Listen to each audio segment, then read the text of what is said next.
كريم يا سميع يا عليم يا علي يا عظيم يا حليم يا كريم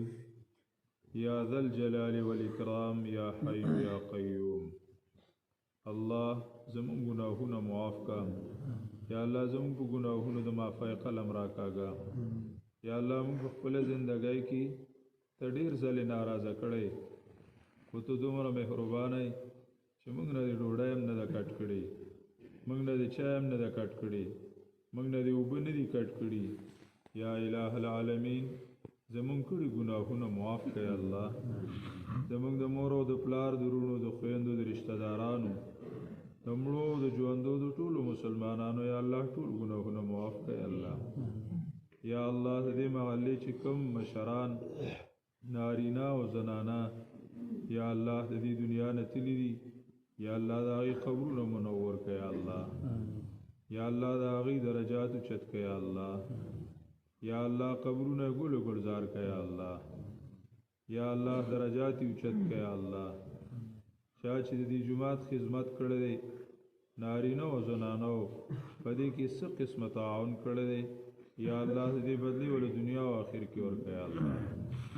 یا الله ته زموږ نه رضا شه یا الله موږ سره د آخرت فکر پیدا کا یا الله موږ سره د خپل دین فکر پیدا کا یا الله موږ په خپل منځ کې رونه ورونه کړه یا الله یا الله بغضونه حسدونه تربګنۍ یا الله دا زموږ د زړونو نه لرې کړه یا الله یا الله موږ په خپل منځ کې مینه پیدا کړه یا الله یا الله حسد په محبت بدل کا یا الله دشمنی په دوستۍ بدل کا یا الله غریبی او مسکینی په مالدارۍ بدل کا یا الله بے روزګاری په روزګار بدل کا یا الله گناهونه په نیکو بدل کا یا الہ العالمین بے عملی او بد عملی په نیک عملی بدل کا یا الله موږ نیک عمل کا یا الله موږ قرآن خوان کا یا الله زموږ اولادونه یا الله زموږ کشران نارینه او زنانه د دین پابند کړه یا الله یا الله د دین زده کوونکي کړه یا الله یا الله د دین خورونکي کړه یا الله یا الله ځان ته خوښ کړه یا الله یا الله موږ داسې جوړ کړه چې څنګه ستا خوښ وي یا الله یا الله زموږ لاسونه تا ځان ته اوچت کړل یا الله ته قبول کړه یا الله یا الہ العالمین زموږ ویلي او ناویلي سوالونه قبول کړه یا الله یا الله زموږ نه رضا شه یا الله یا الله موږ ته د خپل رضا عمل نصیب کړه یا الله د قبر او د حشر او د آخرت فکر را سره پیدا کړه یا الله د دنیا محبتونه هم د زړه نه ختم کړه یا الله خپل محبت او خپل تعلق راته نصیب کړه یا الله یا الہ العالمین ته موږ د مخلوق د غلامۍ او د محتاجۍ نه وساته یا الله یا الله موږ ته خپل رضا نصیب کړه یا الله نبی علیہ الصلوۃ والسلام شفاعت راته نصیب کړه یا الله یا الله د حرمین شریفینو حفاظت وکړه یا الله یا الله د حرمین د شریفینو حفاظت وکړه یا الله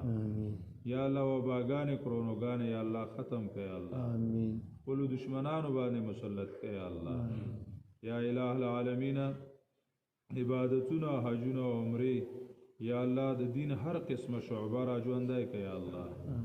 یا الله هر قسمه شعبه د دین را ژوندۍ کړه یا الله یا الله مونږه خادمانو ګرځوه یا الله یا الله د مدرسو د جماعتونو حفاظت وکړه یا الله یا الله مدرسو حفاظت وکړه یا الله یا الله د علماء او طلباء او د عوام ورونو مسلمانانو حفاظت وکړه یا الله یا الله زمونږ د عزتونو حفاظت وکړه یا الله یا الله زمونږ د عملونو حفاظت وکړه یا الله یا الله زمونږ د خلو حفاظت وکړه یا الله یا الله ته زمونږ نه رضا شه ربنا آتنا فی الدنیا حسنه وفي الآخرة حسنه وقنا عذاب النار